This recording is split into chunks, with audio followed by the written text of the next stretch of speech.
சீரியல்களின் full எபிசோடுகளை Sun டிவியில் ஒளிபரப்பான உடனே எக்ஸ்க்ளூசிவாக சன் நெக்ஸ்டில் மட்டும் ஃப்ரீயா பாருங்கள். ஆக்சுவலா உனக்கு வேலை கிடைக்கிறதுக்கு யார் காரணம் தெரியுமா? யாரு? வெற்றி மீது வெற்றி வந்து உன்னை சேரும், அதை வாங்கி தந்த பெருமை எல்லாம் என்ன மட்டும் தான் சேரும். என்னது? உங்களாலதான் வேலை கிடைச்சதா? என்ன ஊர்ல இருக்கிற பிரச்சனை எல்லாம் போய் தேடி தேடி தீர்த்து வச்சேன்ல, அந்த புண்ணியம் தான் இப்ப என் பிள்ளைக்கு வேலை வாங்கி கொடுத்துருக்கு. சரிதான். என்னடா கரெக்ட் தானே? நான் உங்ககிட்ட என்னடா சொன்னேன்? என் பொண்டாட்டி போடுற காப்பி சரியில்லைன்னு தானே சொன்னேன். நீ பேசி பேசி பஞ்சாயத்து பண்ணி அவ கேரக்டரே சரியில்லைன்னு சொல்லி கடைசியில டைவர்ஸ்ல கொண்டு வந்து நிறுத்திட்டியே. இனிமே யாரு பிரச்சனையிலயாவது மூக்கு நுழைப்ப.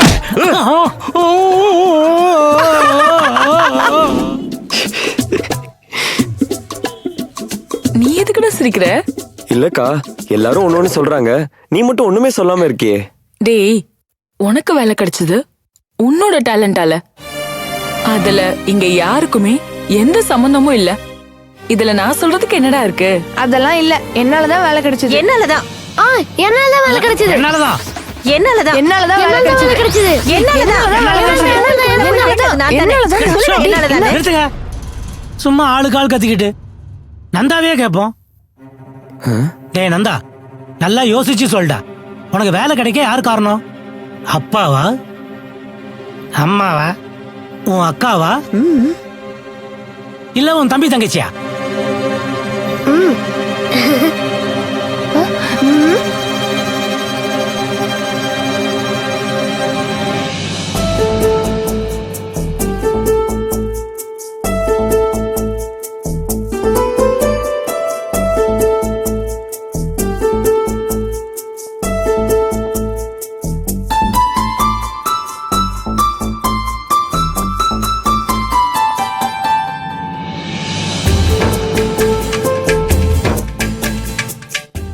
எங்கேயோ ரோட்ல பார்த்த பொண்ண இவ்வளவு ரசிச்சு வரைஞ்சிருக்கீங்கன்னா நிச்சயம் உங்களால கிரியேட்டிவா நிறைய விஷயங்களை செய்ய முடியும்.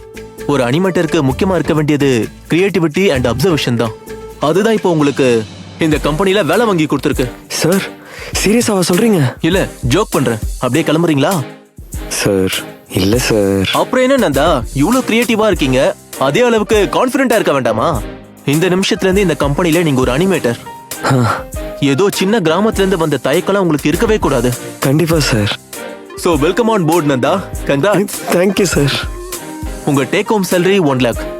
நீங்க மண்டே வந்து ஜாயின் பண்ணிக்கலாம். நான் உங்களுக்கு இப்பவே கால் லெட்டரை மெயில் பண்ணிடுறேன். Thank you sir. மண்டே மீட் பண்ணுவோம். Okay sir. Thank you so much sir.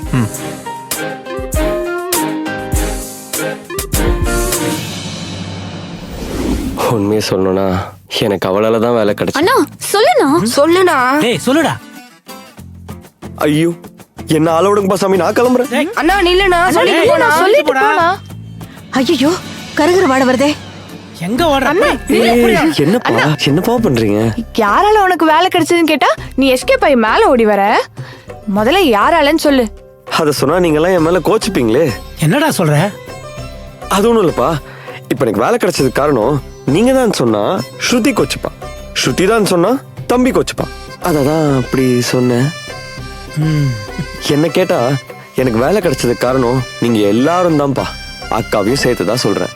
அக்கா, இந்த குடும்பத்துல நான் எடுத்துக்க வேண்டிய பொறுப்பை எனக்கு முன்னாடி நீ எடுத்துக்கிட்டு வேலைக்கு போனதுனாலதான் என்னால எனக்கு பிடிச்ச வேலையை தேடிக்க முடிச்சிச்சு.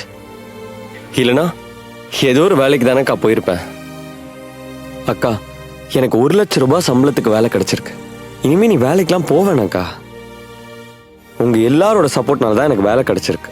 ஓகேவா? ஓகே தானே? ஏய், நல்லா சமாளிக்கிற. ஆனா இந்த மழுப்புற வேலை என்கிட்ட நடக்காது. உனக்கு இந்த வேலை கிடைக்க யார் காரணம்னு ஒரே ஒருத்தர் பேரை மட்டும் சொல்லு. என்னப்பா மறுபடியும் முதல்ல இருந்து வரீங்க? சொல்லு.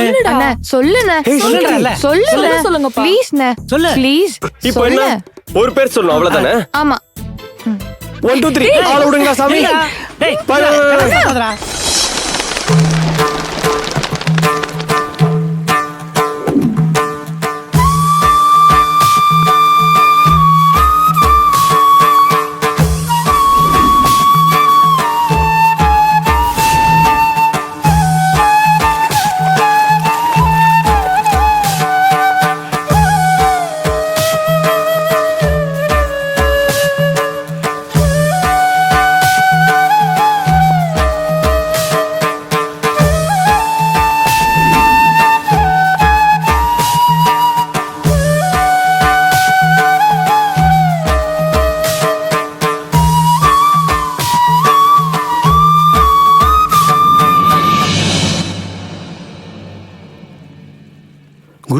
பூஜைக்கு நேரமாச்சு, எல்லாரும் இங்க என்ன பண்ணிட்டு இருக்கீங்க? துளசி,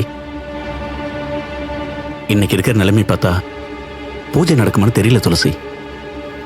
என்ன வளர்ற? நம்ம மடத்துல என்னைக்கு பூஜை நின்று இருக்கு?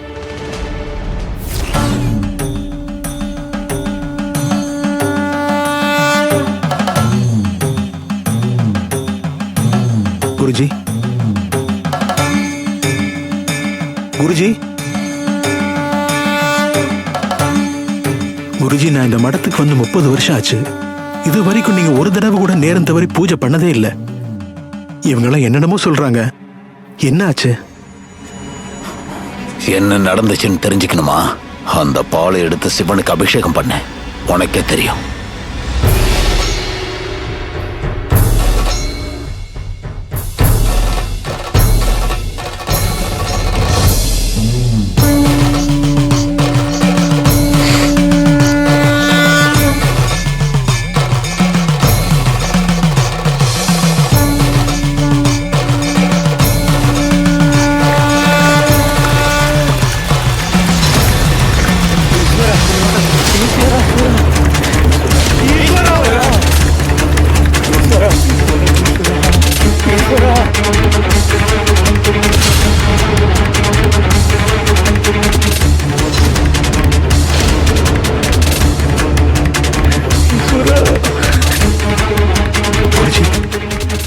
இத்தனை நாள்ல இப்படி ஒரு சம்பவம் நடந்ததே இல்லையே. இதுக்கு என்ன அர்த்தம்? மிகப்பெரிய தப்பு நடந்துருச்சு துளசி. இத்தனை வருஷமா தீய சக்திகளுக்கு கிடைக்க கூடாதுன்னு கட்டி வச்சிருந்த ஆவிய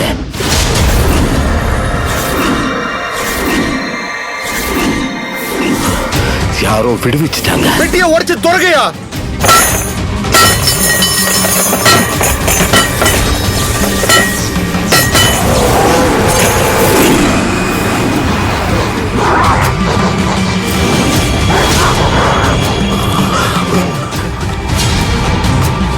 அந்த ஆவி இந்த இடத்தை தாண்டிதான் கடந்து போயிருக்கு.